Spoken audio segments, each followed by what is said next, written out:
GM. Good morning. Good morning. Give everyone a little bit of a chance to filter in here. Oh, what do I got in the back here? Oh, making noise. Cool. I'll tell you what you got in the back there. Your Christmas tree still on January 12th. All right. So, all right. We had some COVID issues over the holidays, and some people missed Christmas. So we did the little bit. Let's let it ride for a little bit. It's coming down probably today. Oh, you love Christmas. I was just gonna say I was only having some fun with you. I am a full Christmas maxi. I'm fine with leaving the lights up as long as you want. I go and study other cultures to find out when they do their Christmas celebrations, and I found with Russian Christmas, you can extend Christmas right on through to like January, at least 12th, if not a little longer. So I had some friends that just did their like Serbian Christmas. Yeah, exactly. It goes on for a while. It does. I'm a student of all the Christmas traditions from around the world. I'm obsessed. I love them. It's the most wonderful time of the year. It is a good time. I wholeheartedly agree. Undisputed. Look at all these DJs filing in here. Zakoki, got Mike Track, Rad rocking the Gape, James GM, Johnson GM. You know, Zakoki, I got a few stink bids out there on some littles. I'm hoping to join the fam today. I'm hoping. We'll see. Yeah. Actually, like, that's Ghost put in the DJ Dojo. We should do a segment on like what happened to, like whatever happened to, and follow up. And there's definitely a couple of those. I don't want to say the Littles falls into that, but it's definitely one that's quietly been doing great things. Sorry. I truly think they played it well, right? They launched towards the end of the bear market. We weren't out of it yet. We had seen some decent cooks, but nothing could hold post mint. It was like Swampverse launched around the same time. They do good for a couple days, but that was the string where OpenSea rugged us. We were in the bear market for weeks. We had 3 days. Finally, we got all these cooks. We got the Littles. We got Swampverse. Some of our old collections started moving again. It looked like we were coming out of it, and boom. OpenSea rugged us. It was like literally floor glitches for a day. All the floors were like 30% higher than OpenSea was saying. Everyone was listing at what OpenSea's price. It was a disaster. Stopped everything. But to the Littles' point, to their credit, what he did is he really tempered expectations and said, we don't have anything ready. Do not buy these if you're expecting some sort of game, some sort of token, some sort of magic roadmap. We haven't announced anything. We don't have any plans after mint. And I think that is a brilliant way to manage, because if you allow your collection to get so far ahead of itself that they let Littles rally to like 2E, and everyone thought it was going to be the next big thing, and you had 100, 200, 300 people buy at 2E, and then it crashed down to 0.2, in the next few weeks after, that can ruin a collection. That leaves a bunch of angry people who never want to go back. You never want to get so far ahead of yourself that you create this situation where people buy, 80%, 90% higher than where you end up. And I think Will and the Littles team really managed expectations very well there. And now you can see, I think as they rise here, all those support levels are rock solid. Like, they have slowly been moving into the hands of holders. I think you're seeing this as an example with Lemon Friends, who, takes 3 steps forward, 2 steps back, 3 steps forward, 2 steps, but each time the wall is thinner, you're adding uniques. And I mean, that's, it's what you want to see in these projects you believe in long term. Oh yeah, for sure. We've seen such an amazing redistribution of NFTs to unique holders, new people entering the space. We talked a little bit about like why these low mint prices are working so well, and yeah, I think there's just like kind of a new dichotomy going on in the space. And as you said, unless the volume is really drops off over the next 10 days, I think we're going to see some really thin floors up to like those real floor levels. And because you got to remember, a lot of people aren't in this for trading, right? Or don't have traders mentality. A lot of people don't want to take a loss. They want to hold their bags for the Moris to be the next Bored Apes, right? So they bought at 1.5, they bought at 2 ETH, and now it's like if it's down to 1.8, 1.7, they're not like, oh, I guess I should sell now, right? Maury's is such a great case that this is one of my pet collections that, like, shout out to Lucas who turned me on to it originally. He minted a bunch and I didn't mint. I had to buy off the secondary right afterwards, but they were super cheap. I remember I paid 0.04, 0.05 pre-reveal, whatever it was. This was some of the best profile picture art since Cool Cats. Like, it launched when it launched. The market was what it was. But the traits, the art, the artist, the community, this project had everything. And it ended up getting all the way up, I want to say, to 0.4. The bear hit, and I mean, this thing sat under 0.1. I mean, it was at 0.04. It was beautiful. Can't believe I didn't pick any up. Yeah, 0.04, 0.05 for weeks. And I mean, it was just one of the things I would talk about. People would look at the price, be like, I mean, they're nice, but whatever. It's a dead collection, right? Like anything that goes under 0.01, 0.1 with this type of gas, it's a dead collection. But you just, when the art is this good, and if you looked at that community, right, go out. You want to test a community, go out and make a tweet with their hashtag, put up one of their NFTs and see the response. You want to know what really got me bullish on Creature Toads?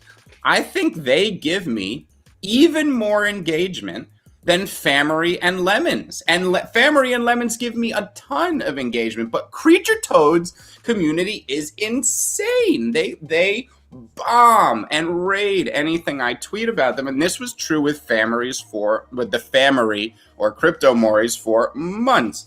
And eventually, a very large venture capitalist firm and hedge fund aped hard. I mean, they brought it, and it got way ahead of itself, of course, but they brought it from like under 0.1 all the way up to 0.7 over the course of a little bit, and then they fell all the way back down to 0.3 again, and they were between 0.3 and 0.4 for what seemed like weeks.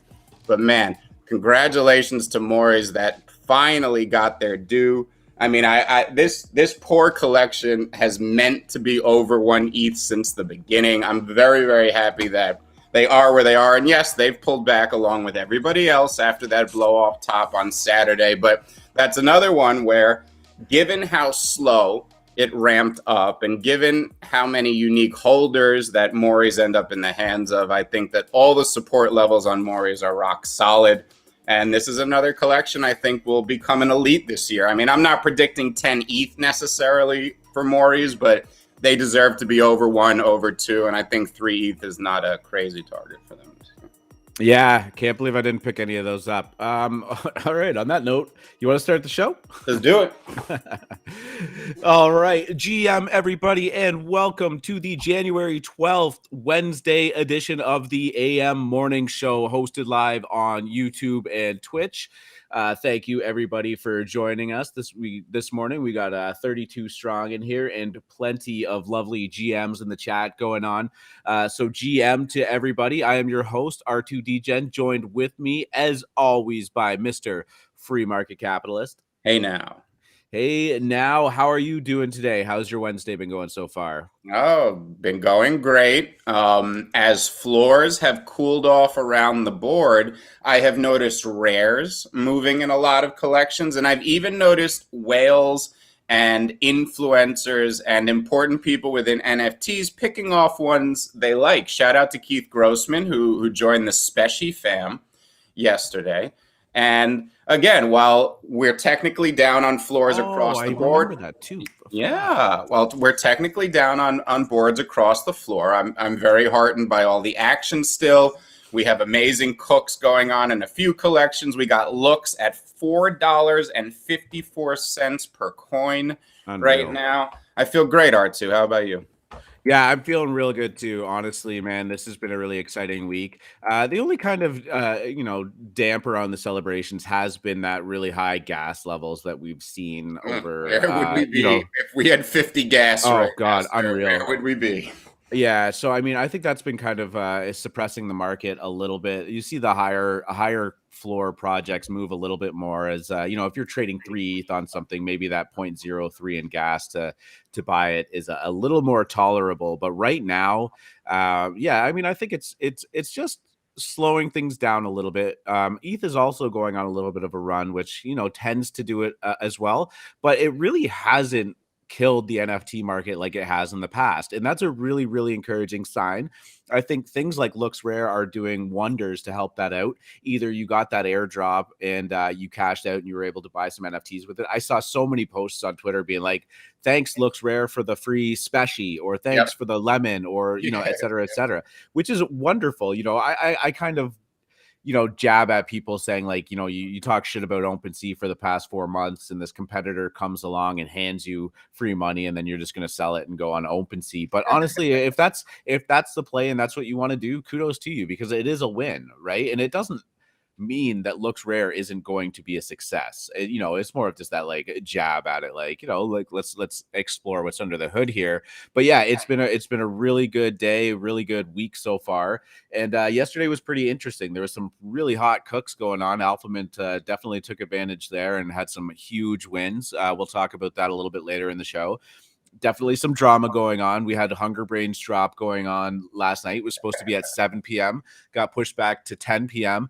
Big shout out to our new member of the Alphamint, Mr. Bean, for finding some pretty interesting stuff going on there. He kind of broke the news to everybody and kind of started a little bit of turmoil in the Hunger Brainz world. So we're going to try and get him on the show a little bit later to kind of run us through that. So hopefully we're able to. I was laughing so hard for so long last night. We were all on VC. I had to mute my microphone and like my face was hurting. It was so numb. I have never seen what we witnessed last night was remarkable. We'll go over it in detail, but wow, just wow. Yeah, JQ say can't wait to make fair game. Love it. Yeah, I mean, this was it was a hilarious turn of events, but it seems like they've got things back on the rails, and there's a lot to unpack there. So we'll do that a little bit more. Oh yeah, y'all may be surprised with my position on the whole thing, but it was remarkable yesterday to witness this for sure. Yeah, it doesn't surprise me at all. Let's jump into what's going on in cryptocurrency. As I mentioned, ETH having a little bit of a rebound now. Definitely not back to pre-dump levels, but ETH has slowly kind of crept back up to that 3,400 mark. Up 8%, 9% on the day, but I don't think that's a very jarring number when we've gone down as low as we have. So I don't think it's affected the NFT market in the same way that this would if we were at all-time highs and it's still going up. Bitcoin is crossing that 44,000 threshold as well, which is a decent sign. I would love to see these just, inch their way back up. I'm not in any kind of hurry for these things to be at, 100,000 and 10K. But, it's never a bad thing, but I'm enjoying the NFT market as it stands right now. So, does it start to feel like we're out of the woods? I mean, I know we said this last time, or are we out of the woods yet? And then like, boom, like bit of a world of hurt. But we are getting to a point where support has to be getting pretty strong. Yeah, I said yesterday that we bottomed. I think we have. I don't think we're going to be under 3,000 again for a few months, if we even do get under 3,000. Two things here. Yes, we've bottomed. I think that the worst is over for this current leg down. I think bears are dead going forward in that respect. But I do believe we're going to be range bound this year between 5,000 and 3,000. We briefly poked under 3,000 to scare everyone. I think we will briefly poke above 5,000 at some point in April or May just to scare all the bears, and then we will quickly crash back down into range. And that's pretty much all I think right now. Yeah, I think there's some encouraging signs with the wallet distribution and people's propensity to sell. I think it's becoming definitely lower than it was last week. So we might hold steady like this for a bit, and like you said, range bound for a while. It has felt like we've been saying that for a while too. So it is all good. I believe we're going to be saying it all year, sir. Could be, yeah. I mean, we might actually just get to a point in like February where we've just been regurgitating like Ethereum at 3,400. Well, no, I'll tell you, it's not going to be calm. It ain't going to be a calm range. I'll tell you that. But we're going to have some stuff to talk about, but we'll stay in that range by my best guess right now. Though, you have a working thesis and you have your probabilities, but you always react to reality. So I don't, you'd never take anything I say as gospel. What I do is I come up with scenarios, I have conviction for them, but you also have to open your eyes and look at reality and adjust. You're never going to force your thesis onto the market. So just keep that in mind. I talk in definitives because it's quicker than just, making an asterisk on everything I say, but just keep that in mind when I talk about these things. That was your passive aggressive, not financial advice disclaimer. I love it. That was my I'm never going to say NFA again because I just made that statement. Understand that nothing I do is FA. FMC NFA, you got it. All right, let's switch into some news for the morning. We got IMF economists warn of contagion risk and increasingly linked Bitcoin and stock market. Several IMF economists contend that the correlation between stocks and cryptocurrencies such as Bitcoin could soon pose risks to financial stability. Are they saying they were convinced that Bitcoin was not a risk asset up until now? What are they even talking about? What are they even... This is just like vomit. Like, what do you call that? Verbal vomit, them just talking or whatever. But what I actually kind of took from this is that they're now worried about the stocks being correlated to cryptocurrencies, and that, so I think in a roundabout way, they've actually admitted that the, crypto has gotten so big that stocks are at risk of correlating to its volatility, not the other way around. Right. I mean, I don't believe that. No, I don't believe that in the least. No, I don't either. Crypto is still a peon compared to like the equities derivatives market. The equities derivatives market is worth like 100 times the total market cap of crypto. So we're still that's a good thing, right? It's very good that we are still really small relative to traditional financial assets, and that's going to change a lot over the years to come. But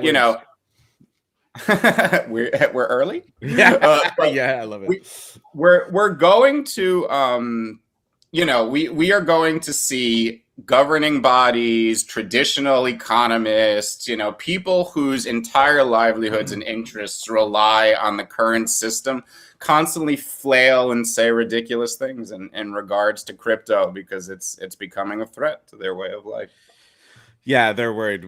I actually haven't seen an article pop up about the UK doing something dramatic in the last couple of days, which is shocking. 3 days. We should have that sign. Nothing from the UK in 3 days. I'm gonna go out. Yeah, I'm gonna go out and buy one of those like little slide letterboards that you always see that Instagrammers use, where they put like some kind of cheesy saying with their coffee cup and like put it right back here. And days since the UK has panicked, I guess. I don't know, something like that. But yeah, that was just a funny headline that I kind of caught. But yeah, I agree with you. Like, what are they saying? Crypto prices are down while the NFT market remains red hot. Here's why. This is just an interesting article that I will link to in the dojo there, but just kind of regurgitating everything that we've already said. It seems like the blockchain gaming, all of the metaverse stuff, celebrities jumping in, big brands jumping in, has just put NFTs in such a forefront. Don't know what's going on with my browser here. The forefront. It's almost in a way it's catching more of the news cycle to normal people than crypto, because it's just, even in a love it or hate it capacity on traditional social medias and news websites, it's getting so much exposure that I think we might even just temporarily see a bit of a decoupling here, or maybe permanently. I don't know. It's just I think NFTs people have stronger feelings on them either one way or another, and that's always good for kind of the engagement and the cycle. Correlations work until they don't, right? None of these things are written in stone. And as people move towards a concept, once too many people believe and understand a concept, it stops working, right? We know this. So I think that we're seeing a lot, crypto's becoming an efficient market in front of our eyes. It is not efficient right now in many, many ways. There are no arbitrage opportunities in traditional markets anymore, or they're very, very far and few between, right? But there are in crypto. There are many in crypto on a daily basis, and those are going to go away over time, right? As we become more efficient. And I do think there will be a sort of decoupling, but you have to understand, risk on, risk off is an evolutionary function. This has nothing to do with what market you are in. When the human animal is scared, it hoards resources and tries to hide. And when the human animal is not scared, it shares resources and tries to gather them regardless of the risk. And this is just an evolutionary function I think will be applicable across all markets for as long as we are in existence. Yeah, we actually had a really great private conversation the other day about arbitrage opportunities and how in TradFi, quants have become such a desirable thing because they're going into like 8th level derivatives of like market movements and correlation of these numbers and all of that stuff, right? And they're very, very hard to find these arbitrage opportunities. And even when you do, you're talking about like pennies, right? So that's right. Now you're talking about no, you're not talking pennies. You're talking at this pennies. point hundredths and thousandths of a cent, right? Like and not only that, you need the absolute best tools performing at their absolute peak at all times with no downside. We're talking about high frequency trading. If you don't understand, firms like Citadel, who locate their offices as close to the New York Stock Exchange as possible, literally because the milliseconds it takes for the signal to go through your fiber wire makes a difference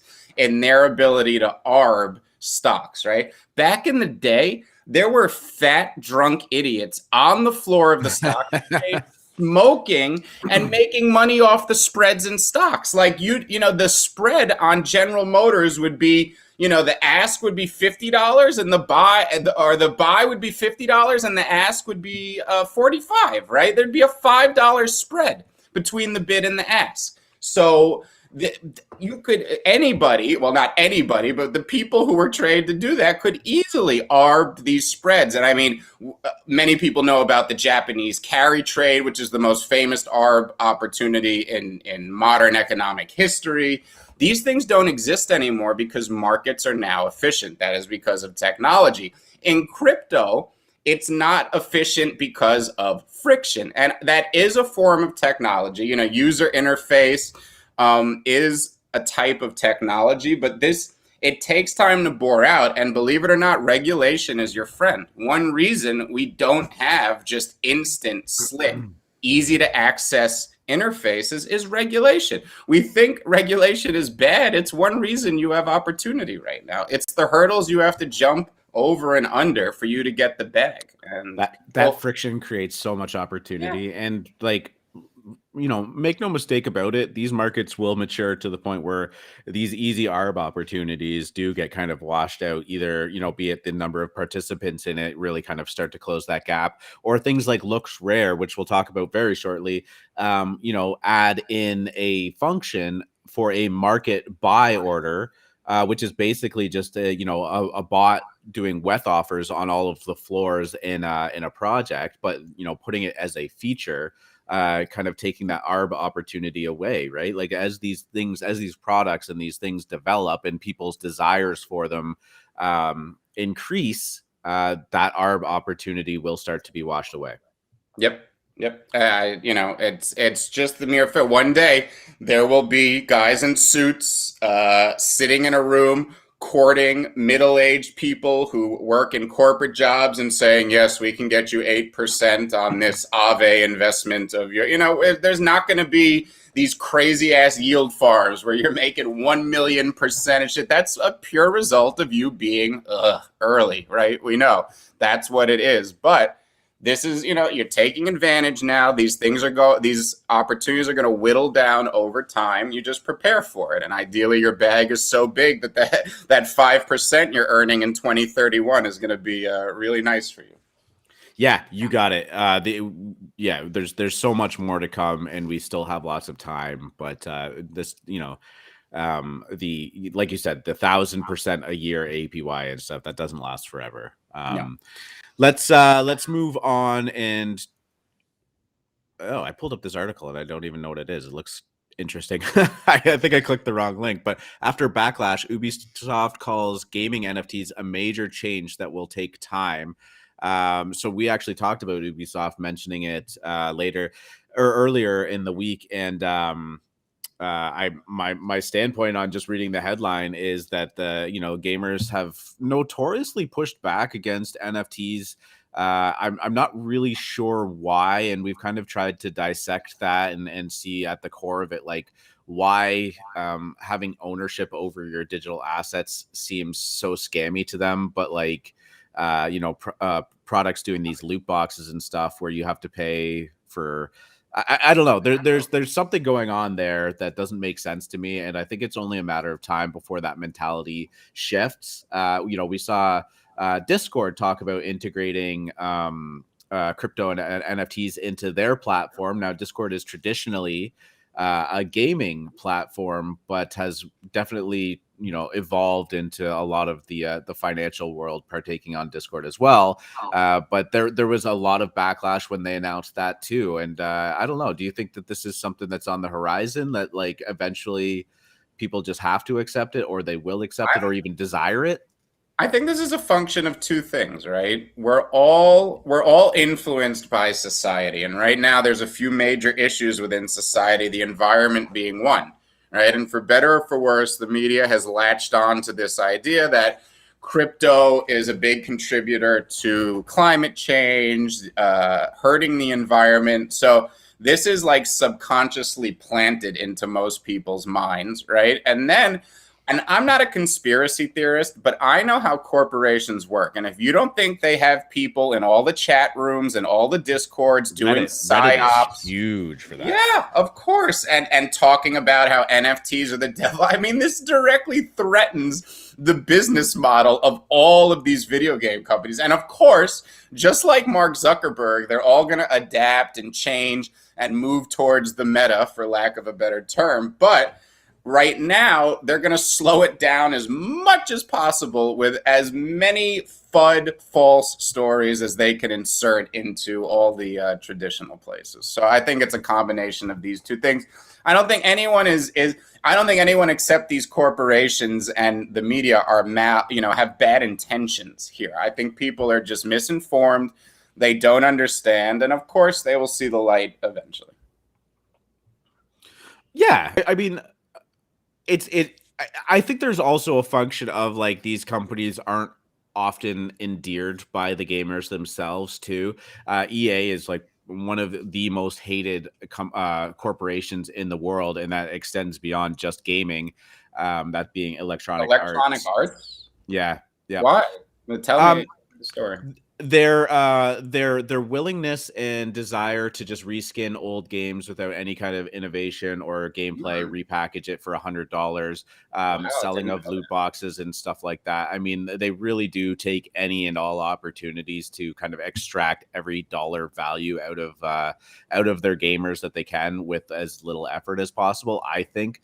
And some other gaming companies are very much endeared for their lack of adoption towards it centers around microtransactions.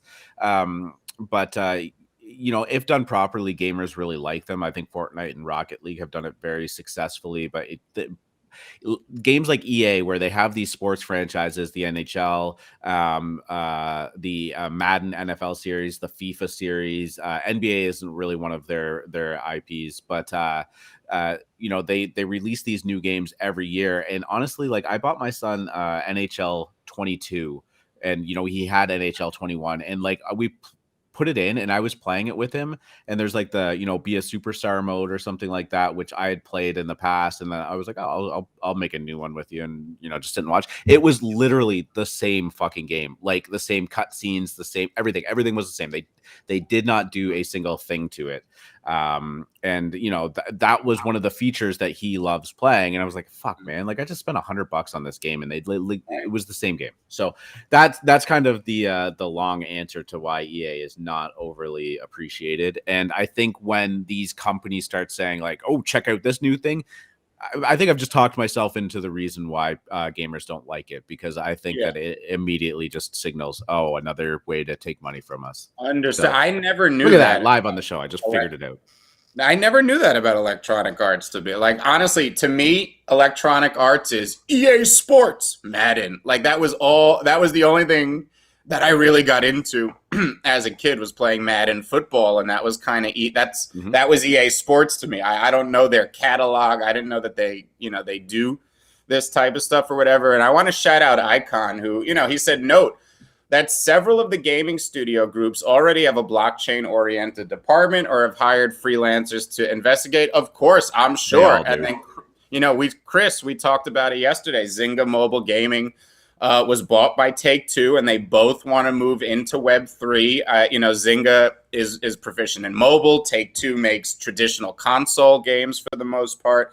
Icon, tell me this. Is there a chance that Ether Orcs would be negotiating maybe with one of these larger video game companies to develop their property? I'm not asking if if they're in private negotiations. I'm saying, is that a mindset you think they're in? Do they want to go completely independent? Yeah, I'm not going to answer for Icon, but I definitely think that there's for some of the bigger games that already exist, there's definitely some partnership arrangements that might end up taking place, even if it's just kind of like that distribution thing.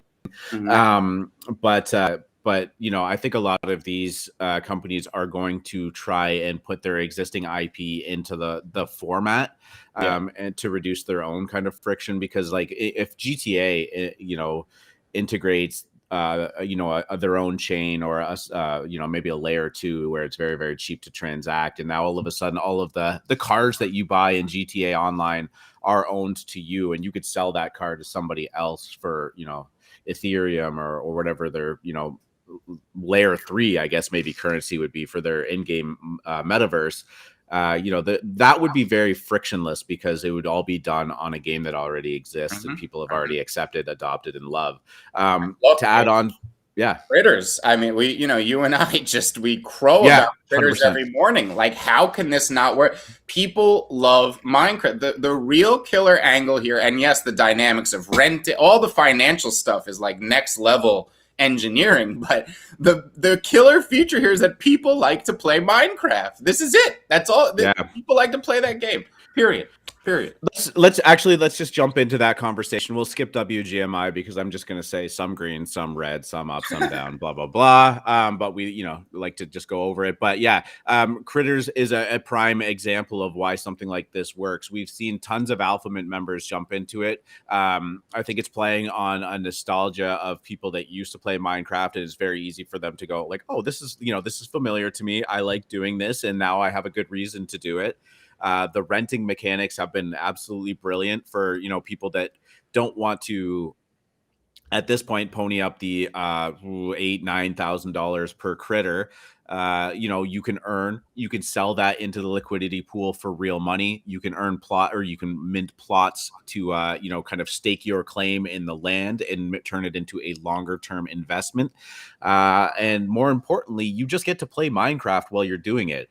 And one of the things that I think is so sticky about it, and one of the things that I think World of Warcraft initially captured so strongly in the massively multiplayer online games way back when in the the mid 2000s, was this social experience where you either had real life friends that were playing it with you, or you made online friends that you kind of ended up, forming your guilds with and whatnot.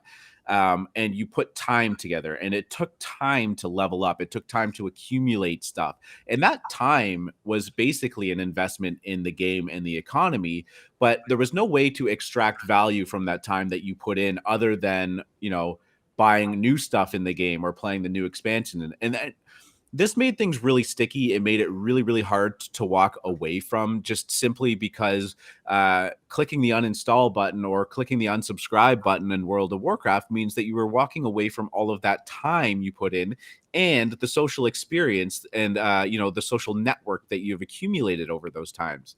I think Minecraft in an online setting is doing somewhat of the same thing. Like, you mine for resources or goods, you trade them, you exchange them, you build things, you have this attachment to the things that you've created and you've produced.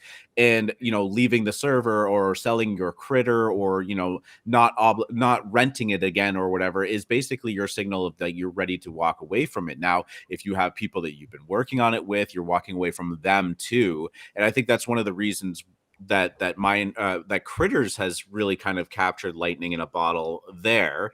Now, the one thing that it's added in terms of the blockchain is that block that you produce can now be, sold for into the liquidity pool. So now all of that time that you've put into the game, all of that energy that you've put into the game, you now can recuperate in the form of Ethereum when you're ready to kind of exit. And I think that is also powerful too, because you're making way for somebody else to buy into it. And now you'll get a lot of people saying, well, like, they didn't put the work into it, like it's pay to win or whatnot. I sort of get it, but we do this all the time in life. People exchange time for money and energy and know-how. If somebody earns $1 million a year as the CEO of a company, but they want to kick back and play Minecraft at night to relax or whatever, but they don't have the time to accumulate plots, they don't have the time to build a massive castle that they want to live in, but they have the money to pay somebody to do it for them, or that's already done it, they'll gladly do it. And that person now has the financial incentive to have participated in this ecosystem, and maybe it changes their life outside of it. So I actually think that these are the kind of things that we're working towards in terms of like saying, like, why would anybody play, or why would anyone get paid to play Minecraft, or why would anyone pay or get paid to play these metaverse games or Grand Theft Auto? And it's simply because there's always somebody at the other end of the transaction that is willing to pay for your time. Right. And the second that stops being a proposition, then maybe the economy starts to collapse and the idea of it starts to become worthless. But as long as there is that I will pay money for the time that you have put into it proposition, these things will exist. That's basically what getting a job is. Perfect analogies. So yeah, that's my feeling as to why something like Critters works, why you'll see a lot more of these, why EtherOrcs has worked in the past, is just because you can attest to this. You've put time, energy, and money into this thing. We'll just air quote and call it a hobby. And now somebody that's on the outside looking in is saying, I kind of want to see what this orcs is about. Like, I want to participate in it. Well, there's only so many orcs you can have, so you have to buy it from somebody. And that time and energy that you've put into it is extracted in terms of the ETH that you sell it for. So I think it's very interesting. I think there's a million ways that this could go. I think it's an inevitability. And I think that these big companies that are kind of positioning themselves in blockchain are aware that eventually they're going to lose control of their ecosystems. They just have to figure out how to sit on top of it and take a percentage transaction, much like OpenSea does in terms of trading NFTs. So I don't know if you have anything else you want to add on to that. I wasn't reading the chat while I was going on. Did Icon end up answering anything? Yeah, I mean, Icon, he said that every on-chain game project could look into speaking with the traditional gaming companies, not just EtherOrcs. I was speaking more to whether if you had any color as to the team is actually thinking about that, going in that direction. But again, don't say anything. You can't. He said something very interesting to me. What you need to keep into account is that ETH, or Ethereum, is a no-go for console integration. I'd love for him to elaborate on that, but what he did say in regards to EtherOrcs is that what we can see with EtherOrcs, however, is the use of their NFTs as the metaverse was prophesized. So if you hold the NFT, you could enter, say, one of Square Enix's or Ubisoft's games, gain Zug in that game to afterwards repurpose that currency for what you wish, you know, whether it's purchasing something in game or selling off that currency. So that is very interesting. Yeah, we got to definitely have Icon on for a long gaming discussion one day. I could talk about this stuff for hours. Yeah, yeah, and you have. No, I'm kidding.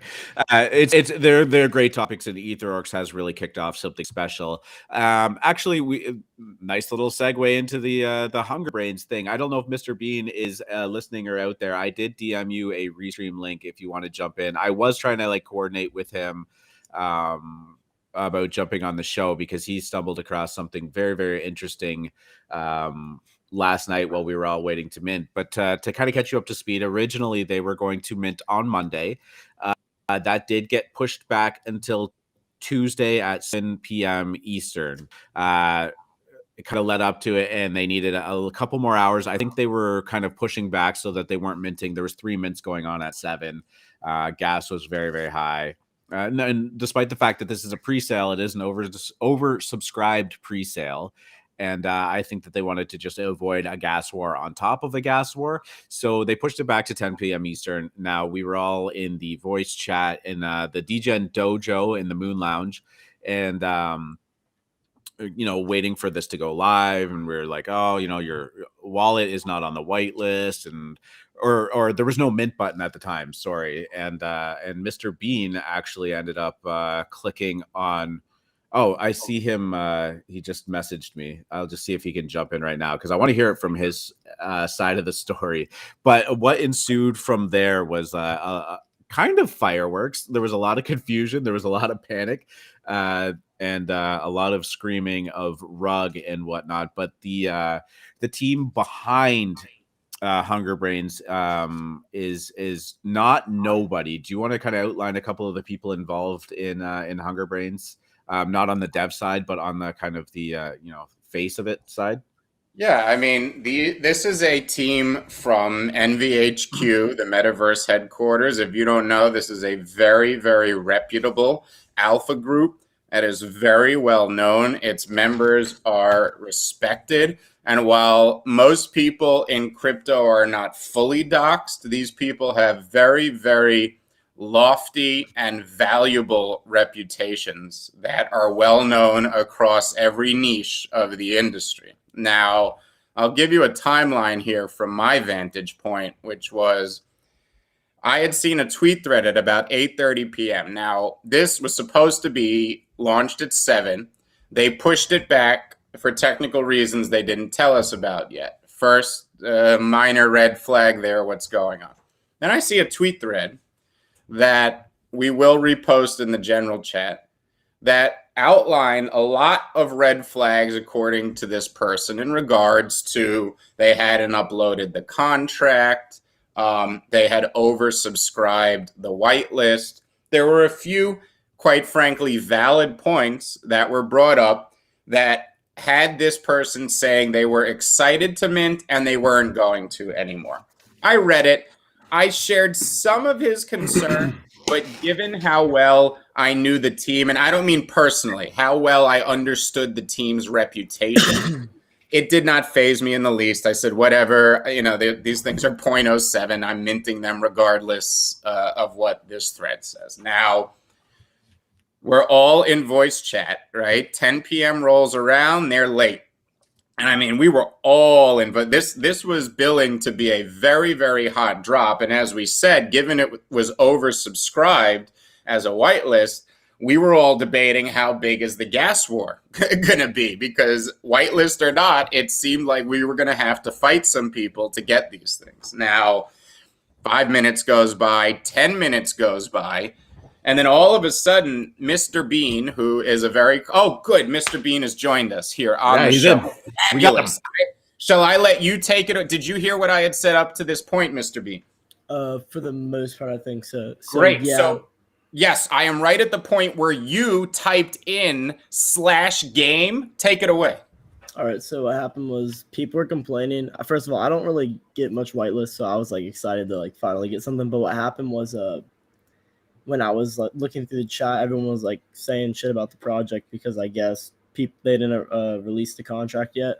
So then I was kind of messing around on the website trying to find stuff. So I literally just put in /game, and it was like that bear game project. Just it was all there like front end code, and then it actually would even make a backend request to the Ethereum API. So pause here for a second, Mr. Bean. I just want to keep everyone in the audience up to date. After Wolf Game came out, which you're all probably very familiar with, there was a string of derivatives. Some of them seem well cared for, and some of them were pretty much just copy paste with new art, really low effort stuff, of which Bear Game was one of them. There was so much, rancor and mild controversy, and it failed, and the same exploits, just a heap of just like, oh my god, this Bear Game nonsense. And then you type in /game, and what pops up on this screen that we're all waiting for this new hot code, but Bear Game? All right, I'm sorry. Go ahead, continue.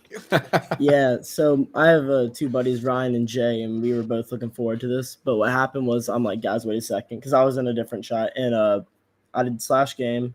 It had all the Bear Game stuff, but like the texture on it was horrible because they didn't import any of the photos or anything. And then I literally just right-clicked and looked at the networking tab, and it would actually make a request to the Ethereum API, and in the parameters of it, it was actually like literally the Bear Game contract. So if you look at what someone, I guess, said in chat, someone said they actually connected their wallet and they could see their fishermen.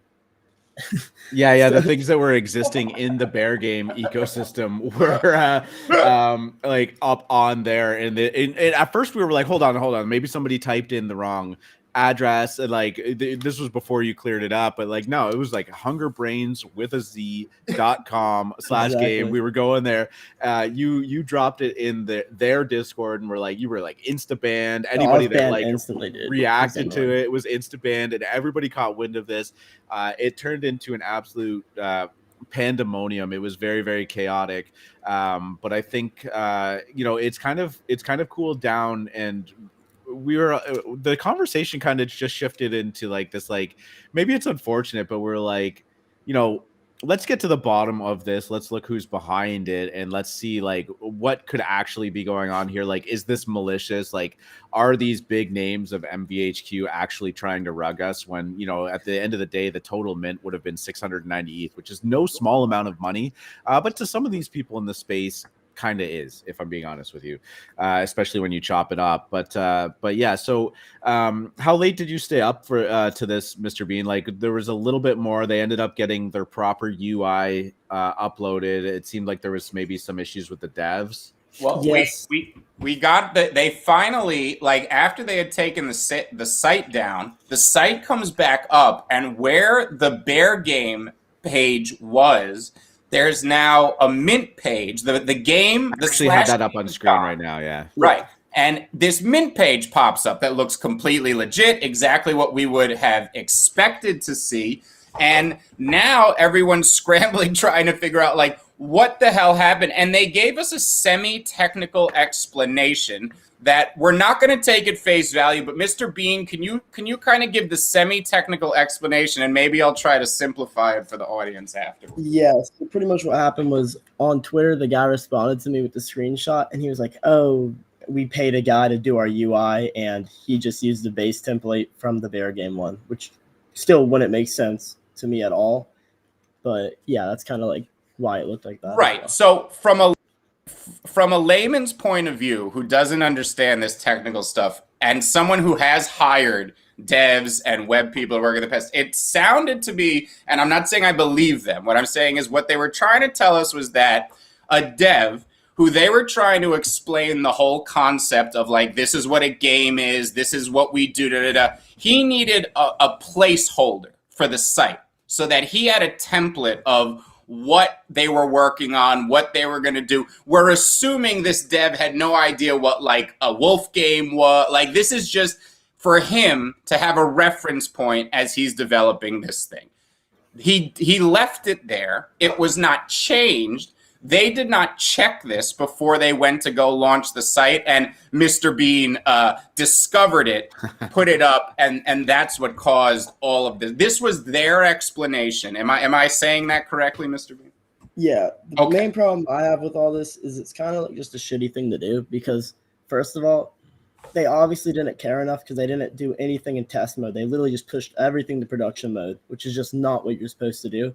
And then even if you look now, you can actually see the contract, and the few people who made it were testing it on the main net because you can see on your screen, R2, it literally says Survivors 63 and then Zombies they have a 30. couple. That was changing live. Yeah, exactly. So they were testing everything live, which is just something you shouldn't do. Mm-hmm. So honestly, this probably is not a actual like. It's not going to drain your wallet if you meant.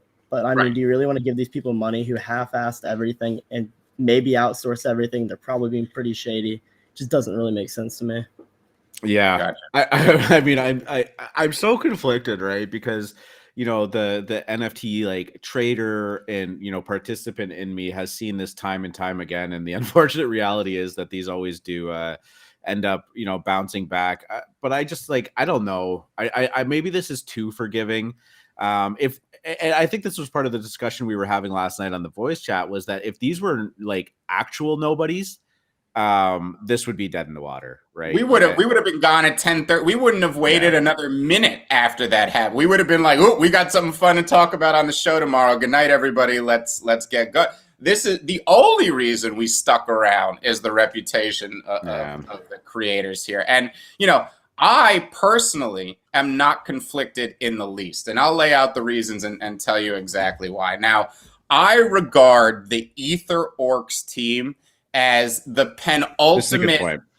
penultimate model, not just for competency in P2E, but I've talked with these guys. They don't bullshit, they're not liars, and they're not opportunists. In fact, they really screwed themselves early on with 0% royalties and kind of doing too much for the community in that sense.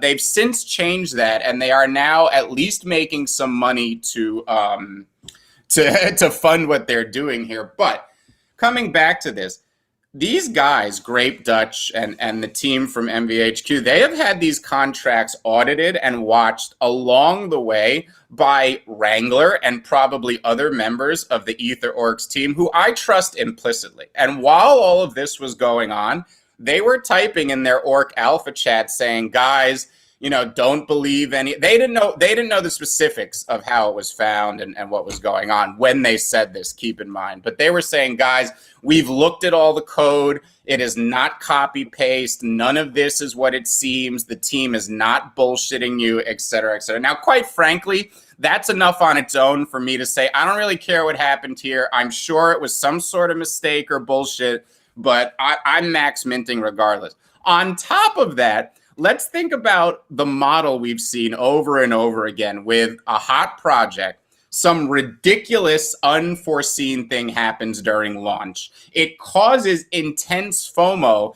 It causes fear where a lot of people don't want to mint now because of the thing that happens. But of course, you're talking to a bunch of degens, and there's always going to be a large swath of people who don't give a shit and are just going to mint because over time, you just mint everything and one is a lotto ticket, right? That's just your mentality. So as people start minting this thing, I believe anybody who was hesitant or scared, as they start to see it sell out, they're going to start to rush, okay? And that's going to be a gas war. And then people who would have gotten it had they been brave enough to get early are going to miss it.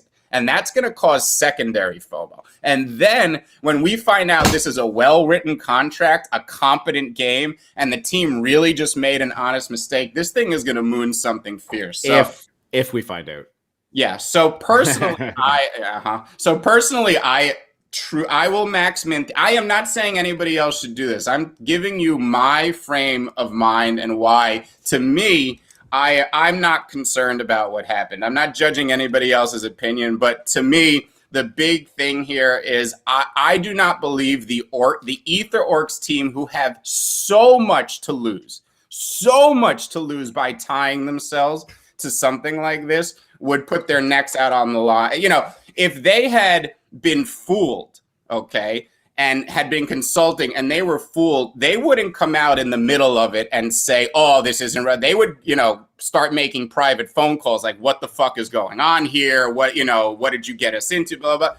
I implicitly trust Wrangler on the orc team, and I will max mint these at noon Eastern time when they drop today. Mr. Bean, welcome to Alpha Mint, my friend. That was incredible, though. Yo, thank you. So you are a king. You absolutely killed it. You literally broke one of the bigger stories so far of the new year, right on the Alpha Mint voice chat. For anybody who's listening, it was really incredible and remarkable to be part of. So thank you, Mr. Bean. Well done, sir. Yeah, it was good talking to y'all. Have a good one. Yeah, you too, man. Thanks so much for jumping up here with us. I appreciate that a lot. We'll talk to you soon. All right. Peace. Yeah, this was just an interesting day. I'm probably not going to end up minting these, but I more so because I have a dentist appointment that I can't get out of. Rugged by real life, baby. Rugged by real life. I'm like, God, do I push back this shit for? Yeah, I don't know. Whatever. It was a crazy story. I do love that, like, you know, like Mr. Bean or like people in the community can find this stuff and hold these people accountable. I do have such conflicting feelings towards, like, you know, is just giving them my ETH signaling that we don't care that people operate in this way. No. Was it an honest mistake? Was it, yeah. You know, I'm just kind of talking through it. I'm not even taking a stance on it, because at this point it doesn't matter what I do because I can't mint it anyways. But it was crazy. So, you know, but shout out to Mr. Bean, and thank you for taking your time to come up here, because honestly, like, I could have typed in HungerBrain/game and saw that, but I wouldn't have even known what to do with that information. And he was like, you know, finding that it was linking back to the original Bear Game contract. He was like inspecting the element and finding stuff like that. That's actually just really incredible work. So, yeah, Greg, welcome to the Moon Lounge, my friend. Thank you so much. We are sitting at about an hour, so I guess we should get through kind of the last of the stuff that happened yesterday. I don't have a ton of color on this, but the Rug Radio Genesis NFT, which was mintable through the Rug Radio Mint Pass, did end up going down. It was a 0.111 mint. It is sitting at 0.263 now. They are unrevealed. I don't know what's going to be revealed about them. I don't know if there's anything behind it. Maybe it's like a microphone like the Pepsi one is or whatnot, but I don't think that is the important part of these NFTs. Did you end up minting yours? I'm having some issues minting mine.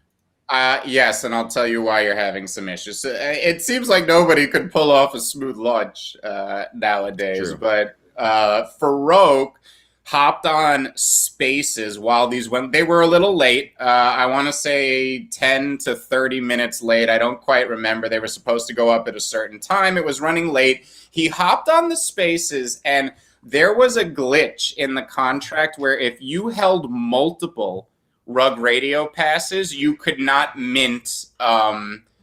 There's two. There's you had to have the Rug Radio membership pass to now mint this new thing or whatever that you paid 0.111 for. Now, if you had one, you could mint easily yesterday. Many people had multiples, and the function to mint multiples at once was broken. So Farouk went on Spaces. He told everyone, if you own more than one, no hurry. Please go mint them today. I minted mine yesterday because I had sold my other two before this minting event. So I did mint my one. I got them both in my wallet. And essentially the value in that original pass has now been transferred over to the new one. They were sitting between like 0.3 and sometimes a little bit over before this. And now the new ones are 0.25 and the old ones are 0.05 to 0.1. So. Yeah, I just get some kind of like security warning when I try to do the mint thing on Rug Radio. Multiples or you have one? No, I have two. Yeah, maybe it's because you have two. You have to. But I couldn't even I couldn't even mint the original free one that I was pre-saled for. Like something about my browser is not agreeing with whatever. I have no idea. I need somebody with technical ability to help you out, but I want to mint these, so I'll try and get that nailed down today. But yeah, I mean, it seemed to be doing pretty well. I just if you are buying the original passes, there is a way to check and make sure that it has not been kind of used, so to speak. But yeah, I'm interested to see where this goes. Cass brought up a good point that this is going to be an interesting platform that maybe even we should look into for the show. So we'll do some exploration on that too. But yeah, pretty cool that dropped yesterday. Caked Apes official dropped yesterday too. Caked Apes. Those are pre-reveal right now, but those were something that I saw a lot of alpha minters in the Degen dojo minting down. Did you end up grabbing any of these? I know that you're not a huge fan of doing derivatives, although I must admit, and I think we might be on the same page as each other here, they do look pretty good. Yeah, I'm not a fan of minting derivatives, not as some sort of like moralistic position. They bore me, most of them. Like they don't entice me. These I liked a lot. They looked great. Unfortunately, I wasn't around for the mint. I don't know what they're sitting at their pre-reveal still right now, I'm guessing. They are pre-reveal, so they minted at 0.069 ETH. So the same price that Hunger Brainz is going to mint for. They are sitting 318 pre-reveal. So yeah, nice little cook there. Volume 800 ETH. Yeah. So I mean, I would have minted these yesterday. I'm not anti-derivative. I'm just anti-boring derivative. These are great. Yeah, I love the color schemes on these. Yeah, things. I love like big bold colors, like popping neon, and honestly, like they seem to have put some effort into the traits that they've done, and they're not just rehashed over and over again. Like there was actually some artistic value going on here. So I like them. So congrats to anybody that got in. Let us know if you are holding these, if you sold them already. If you're gonna wait for the reveal, what you're looking for. Throw that in the chat. I'll post some of the answers up, and I'm really interested to see where you guys are at with that. Another great project that launched yesterday was the Laid Back Llamas, another one that looks really good. This is a high quality 3D profile picture art of llamas. You were kind of put them akin to what's that movie, Emperor's New Groove. They're spitting image for that Disney movie, but that they look unintended. So good. Yeah. They look so good. They remind me of those crypto bull. What was that one? The crypto bulls, the primal. I think they're better than primal. Those primal apes are scary looking. Like they're very, very detailed. Yeah. These have this nice cartoonish plasticity going on, which I think is like more palatable for most people. And the traits look fabulous. So well done.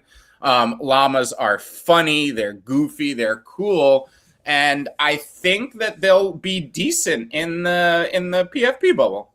I think they will. I mean, I want to see it. And again, I still think that 2D art is better in a PFP, but like it is better, but trends change and tastes change, and as far as it goes, I think these will look pretty damn good in the PFP bubble compared to most 3D art. Yeah, these did a great job of actually like kind of making a caricature of a llama.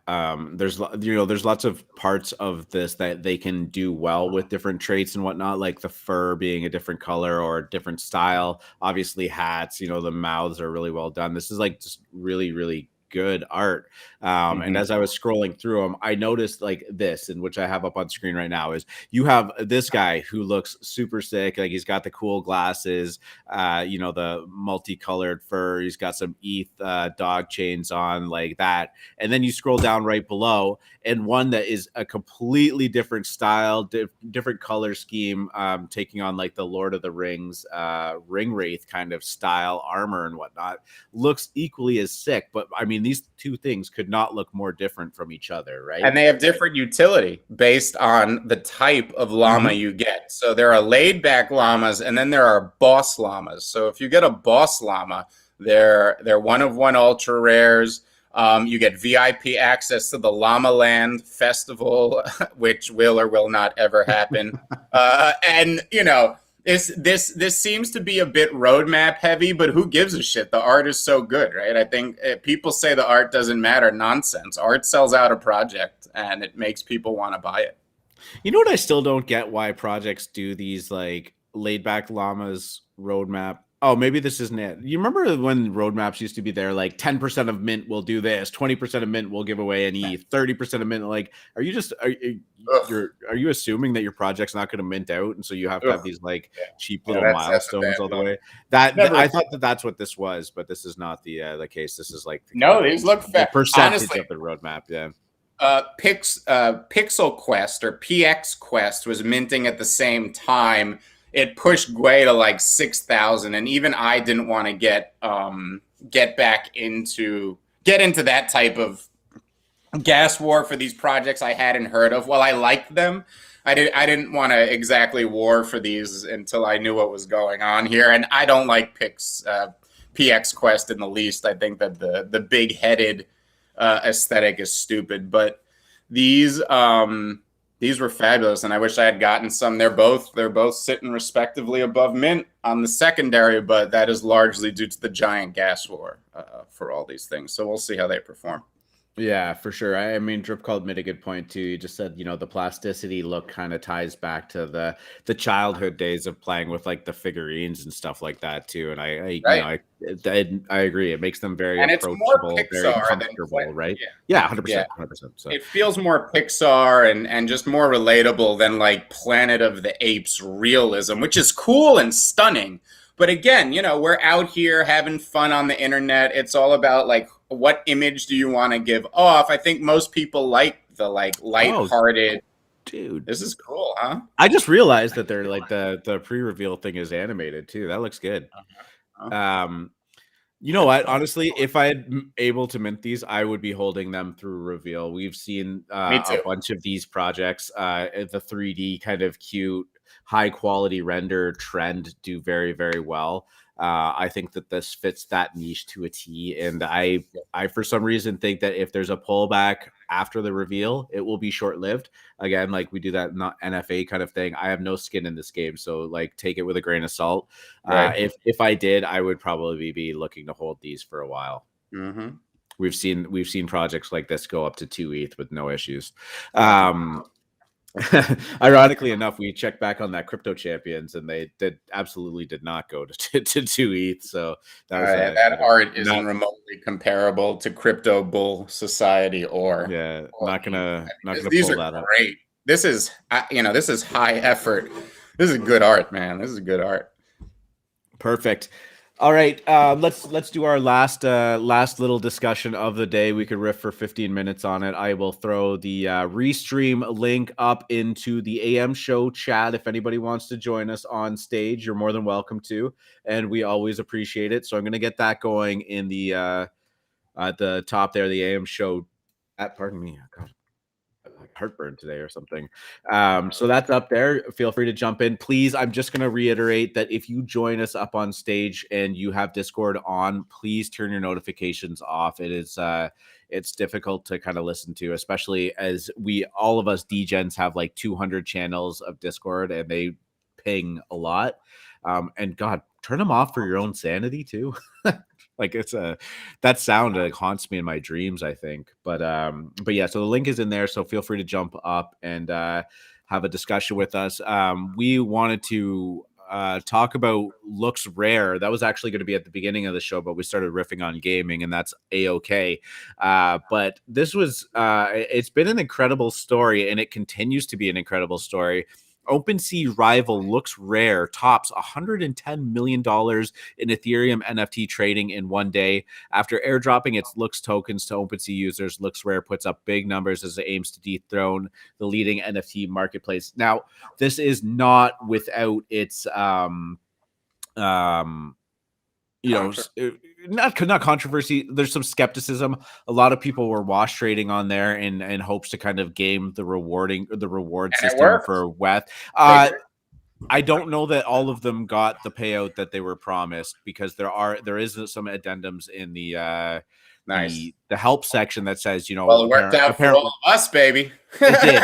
Yeah. So, but this is actually incredible because, you know, we talked about it a little bit on the show. Well, we talked about it a lot on the last couple shows. You know, right now, Looks is sitting at $4.30, right?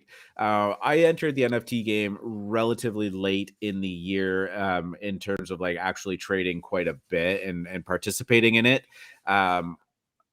The modest amount that I feel like I did in the last couple months of the year got me 800 of these tokens. The value of that now is 8, 16, 24.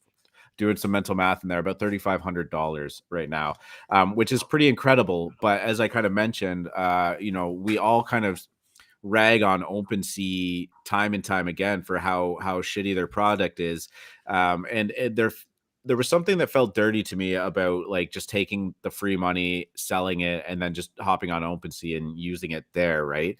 So, you know, we did a little bit of digging. We've tried to participate in it, you know, following people on Twitter and whatnot. And like, I really actually do just think there's something special here. I bought a little bit more on top of it instead of selling it, and I have had them staked. And at current value, you know, that just the amount that's been staked has earned me a couple of $100 in like 48 hours of sitting there staked. And they've already started to do the WETH offer, or the WETH payouts that they've promised. Now, for somebody like me who's holding still a pretty small chunk of them, I still got 0.012 in WETH, basically sitting on my account for me to claim anytime I want. Now, maybe 0.01 isn't that much, but if I let that sit there for a year, and let's just assume that the volume on LooksRare, if they continue to be a competent team and grow their platform, you would assume that their volume continues to grow too, especially if the bull market for NFTs is extended.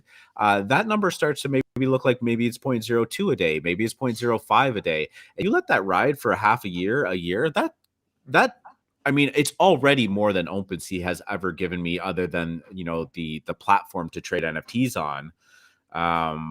But there's a lot here that is very pro NFT participant, and I'm loving it. I don't know about you. I couldn't care less about OpenSea, and I just don't even care about it in relation to LooksRare. I had an aha moment this morning. You know, I've participated in a million yield farms, and you get paid in, you know, XCRV and blah, blah, blah, and looks and that. And yes, obviously you go to a DEX and you change it into ETH and it's real money and all that fun stuff. But when I came in this morning, and I have a few accounts that were able to claim LooksRare, and when I saw on my main one that I had a mere, nothing crazy, $54 in WETH sitting there, that I haven't done one transaction on this site. I tried to. The UX is, in my opinion, a little unusable right now for most things. I didn't do anything but stake my coins there. Now, I've earned a lot more in looks if we do the dollar conversion, but just that $54 in WETH made me go, okay, if I was bullish yesterday, I am really bullish now. I had already staked it. Obviously, that indicates I'm bullish, but this is going to disrupt the current paradigm. I am completely convinced of it. It is remarkable. I know that volume is going to increase. I think that the wash trading will probably stop because they have protections in place, as you said, and it may not be quite as profitable as these people thought. But man, was it profitable for all of us. And we had a very good day yesterday. And I am beyond impressed by already the branding here. The UX they have put up, for all its faults, is pretty much there. It doesn't need a lot. And on top of it, this is NFT royalty. I mean, quite literally the king, right? These people understand our industry as well as anybody on planet Earth. They've now put out a product that has given, you know, a free airdrop to everybody who participated in NFTs last summer. And I couldn't be more excited about this project now looking out the next few months. Oh yeah, I mean this is disruptive to say the least, and this is the thing, right? Like we've all craved that alternative to OpenSea, even just that works. But a product like this that's actually giving back is going to be really important too, especially if you are trading huge volumes on OpenSea. Shifting to that is going to yield you even more rewards in terms of their tokenomics structure. But even just peel it back a little bit and simplify it. Let's talk about projects like Bored Apes, right? Bored Apes trading on LooksRare rather than OpenSea is going to be a substantial amount of volume if that ever comes to fruition. But why does it benefit people that are trading Bored Apes? Well, the base fee on LooksRare is 2% versus the 2.5% that exists on OpenSea. Does that 0.5% make a big difference? Well, yeah, it does. When you're talking about trading $1 million, that 0.5% is like $5,000, right? Yep. That's a big deal. Like to earn back that or not to be able to keep that extra $5,000 isn't nothing. The other thing is too, you're getting rewarded on the volume that you're trading on their platform in terms of their looks kind of payout, and the buyer is also doing the same thing too, right? So the incentive for expensive PFP or expensive NFT projects to exist and operate on that platform is massive. And then consider the fact that private sales, which we often see, hacks and all of these people losing their NFTs because they've tried to facilitate a private sale to circumvent the 2.5% OpenSea fee. Private sales that are negotiated on LooksRare don't get a fee associated with them. And that's very powerful. A very powerful incentive tool to have these giant projects exist on LooksRare and utilizing their platform for it. That will start to trickle down into smaller projects. It just will. The other thing that I love about it is, like you said, you have tangible WETH in your account now that you can use to spend. This is that 2.5% or 2% of OpenSea's royalties being infused directly back into the NFT marketplace in a frictionless manner. It's brilliant. You have just been turned into an early seed round investor in the hottest industry on the planet that Wall Street is absolutely rabid for any exposure in. You were just made an early seed round investor because of your history on OpenSea. As this industry comes into its own, we all may have just been made millionaires. And I'm not even saying that as an exaggeration. You are literally have part ownership in something that could be bigger than OpenSea. That could be an exchange that rivals things like Robinhood. I mean, this is no joke. Oh yeah, like I'm not in the business of creating price targets or anything like that, but do I see, could I see a world in which like the Looks token goes to, we look back on it, a year from now and say, holy shit, I should have loaded up more of this, like, because it's at $100 now, $200. We saw that with Solana, right? We saw that with Solana. You look back on the chart a year ago and it was like pennies or under $1. And, people that had conviction in that as a really strong NFT platform have been rewarded handsomely for it. Well, this is potentially a very, very strong NFT platform. It's right there. In traditional markets, right, there's two ways to grow. You can either grow within your industry or the overall industry itself can be growing. And this is what you're going to see right now. You're talking about a small player with a ton of room to grow within the industry, in an industry that's about to grow exponentially. This is like gasoline on top of gasoline, man. This is the real gas on the fire, Natter. Well, we talk... All right. We talk about OpenSea setting records and volumes for $1 billion or $2 billion in a week and stuff like that. Those numbers get traded hourly on some of these big coins on high volume days, right? Like that. It's crazy. So, anyways, to say that I'm bullish on this in the least is an understatement. I'm watching. I do have the chart pulled up now, and I don't know.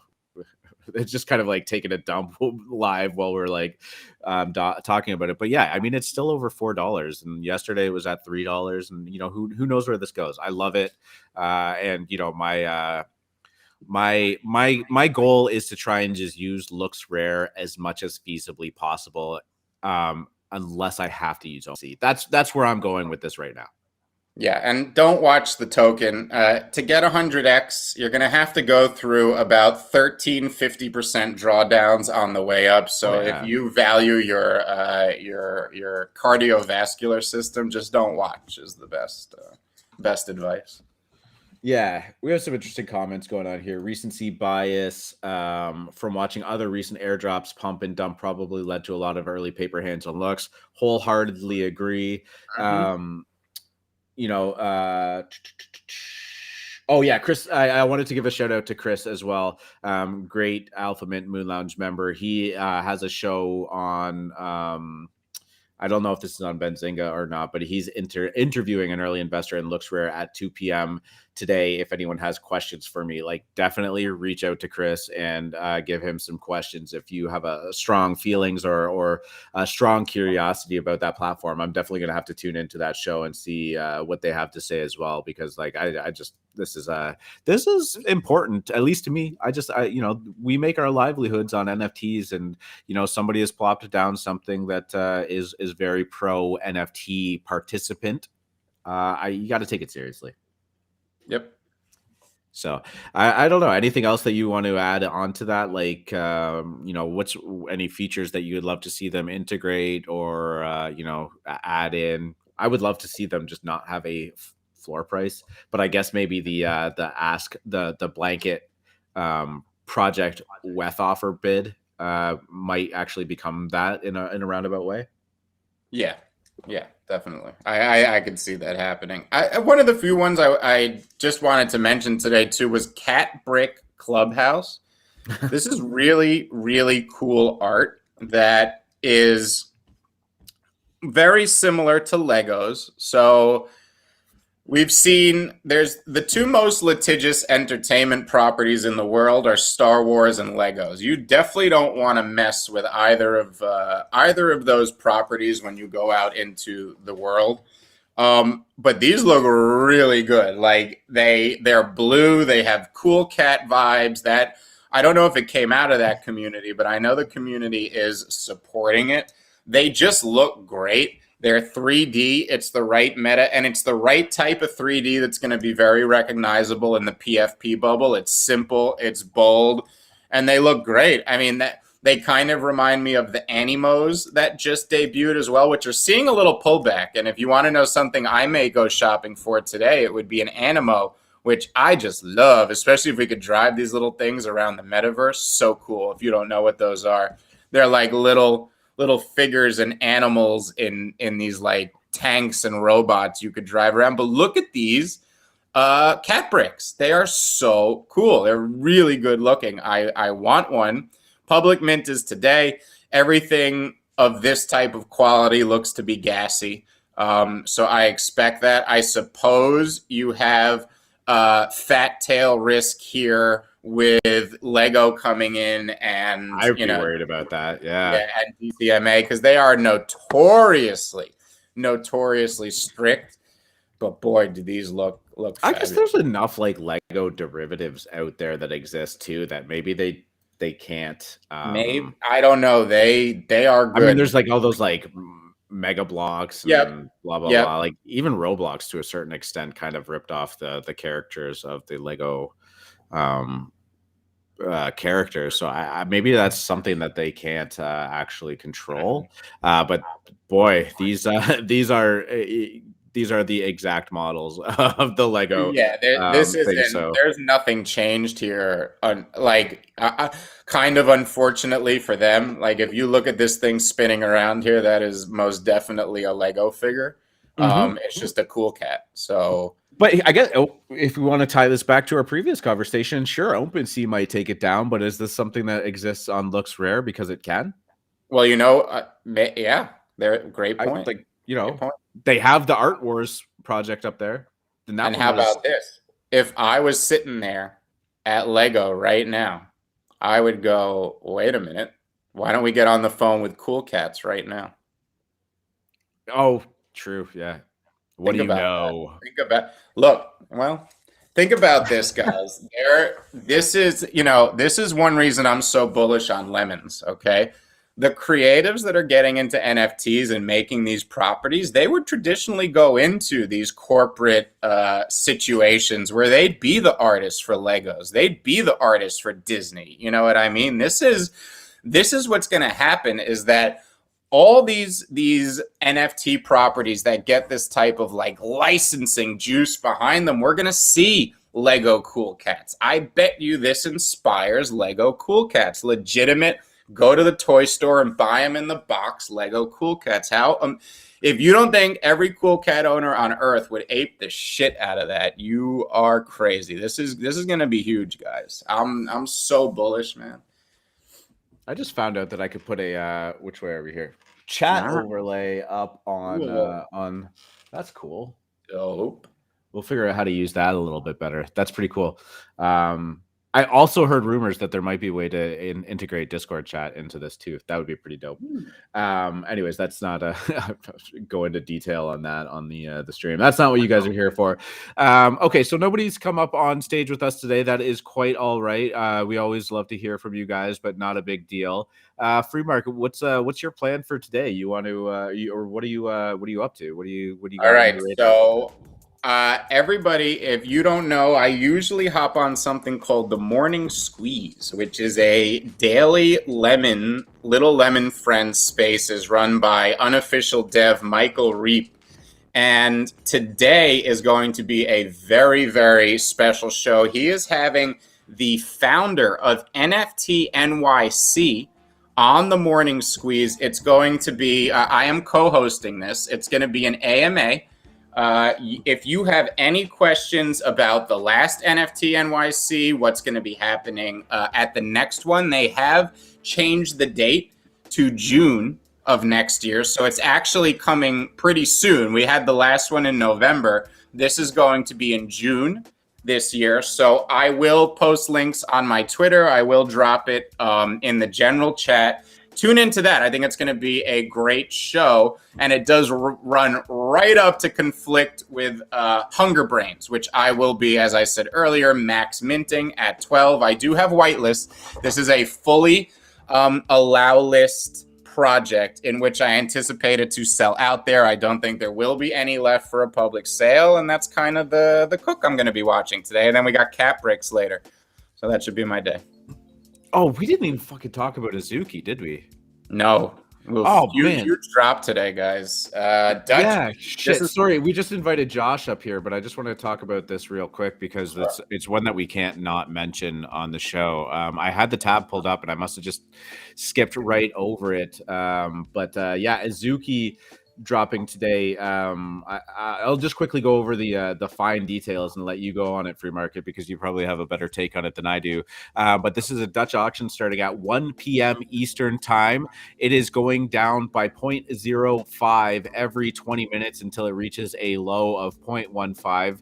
Based on the hype that this has received, the quality of art that this is, and their lofty goals of what they intend for this project to be, which is like a preeminent brand of the Metaverse and NFTs, and the hype that's kind of following it, I gotta believe that this is probably going to mint out at 1 ETH.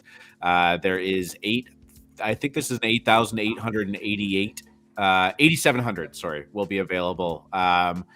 If this doesn't mint out by 0.95, I will be shocked.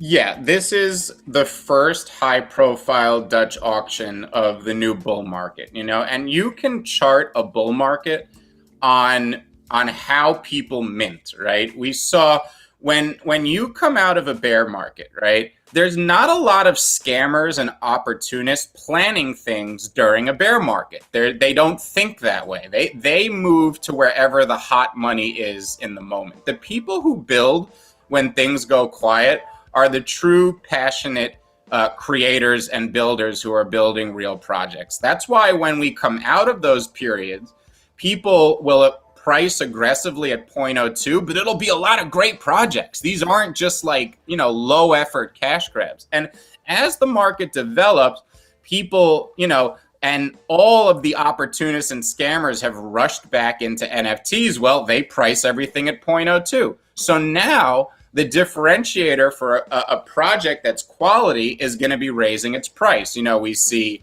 PX Quest, we see Hunger Brainz. We see that the mints people are looking for are the ones that price themselves like they're worth something.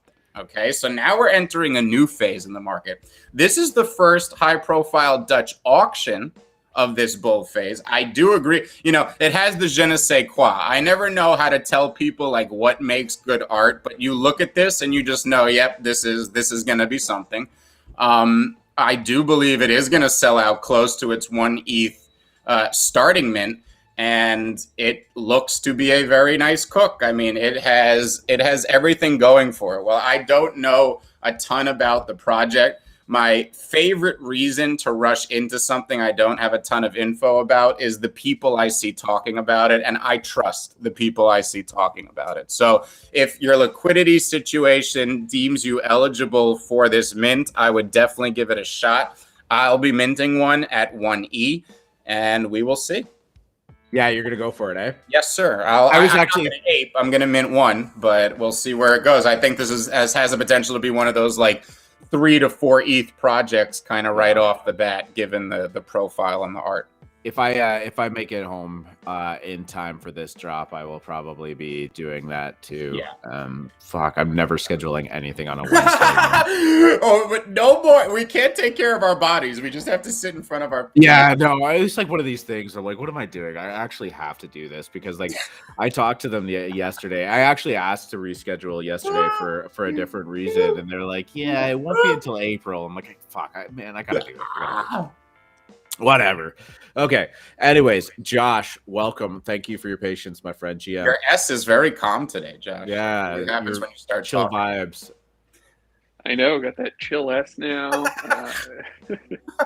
GM guys, GM. Happy to be here. You guys doing good? Sounds like it. Yeah, we're doing great, man. How are you doing? So I actually was requesting to speak to ask about Azuki. So you guys kind of jumped in. And you jump in, huh? Do you know anything deeper about the project? I only have surface knowledge. I don't. I mean, I just randomly stumbled on it on Twitter a while ago because of people talking about the red bean. You know, It's kind of like they've got their whole cachet kind of thing going. Yeah.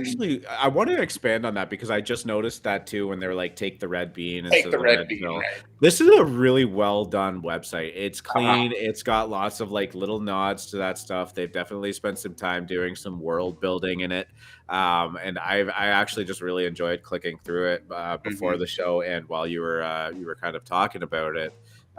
Even just like what I can't find where I just highlighted it, but like one of their things was like, or like their core things was like only dope shit. And I'm like, I like only dope shit. Only dope shit sounds good. You're an easy target.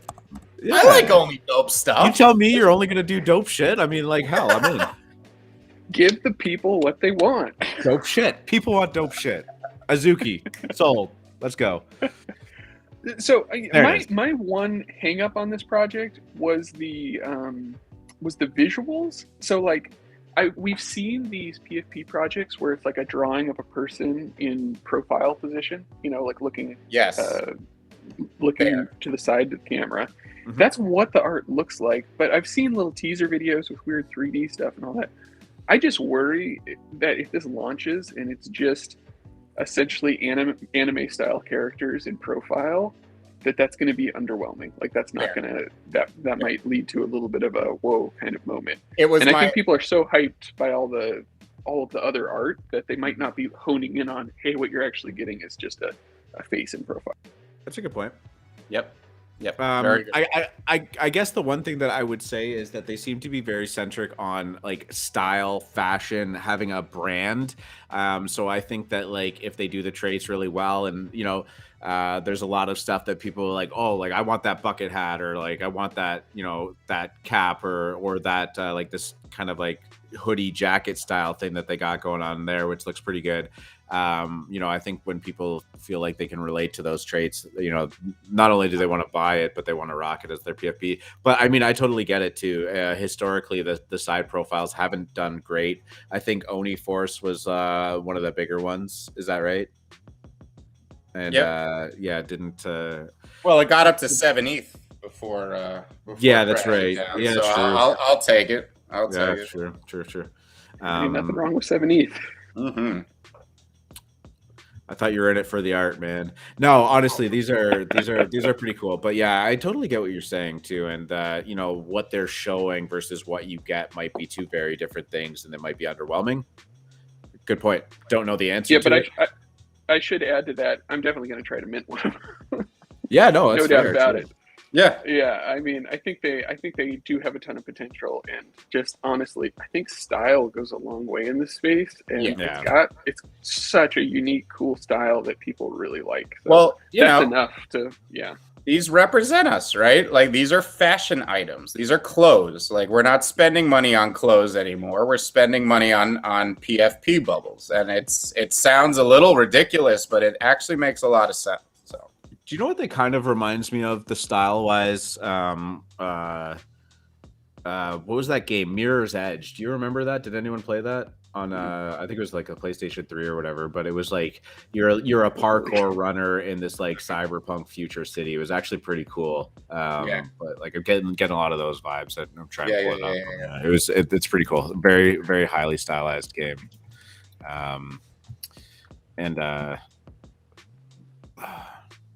Always sketchy on. Yeah, it's kind of like this, like, I don't know, futuristic vibes, running shit. I don't know, whatever.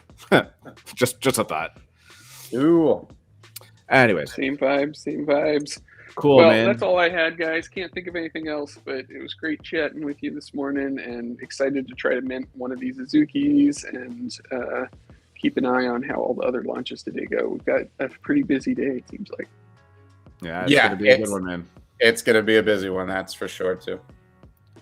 For sure. All right, Josh, thanks so much for coming up. We'll catch up with you soon. I think on that note, free market, anything you want to finish us off with? Yeah, guys, please go check out Henry's or Lemenry's write-up in the community research that he does every day. This guy is a next-level analyst. He could be working for Goldman Sachs, but he has graced us with his presence, and I read his market roundup every day. So please go check that out if you're in the Moon Lounge. It's in the community research channel. Also, there is a raffle in the Moon Raffles channel for the Enjoyers whitelist, which is going to be the next big treasure ecosystem drop. So if you are part of the Moon Lounge, please go smash that emoji and win yourself a whitelist spot. There are 15 to give away. The perks for holding a Alpha Mint Moon Lounge pass continue to baby. Yeah, no, it's been great.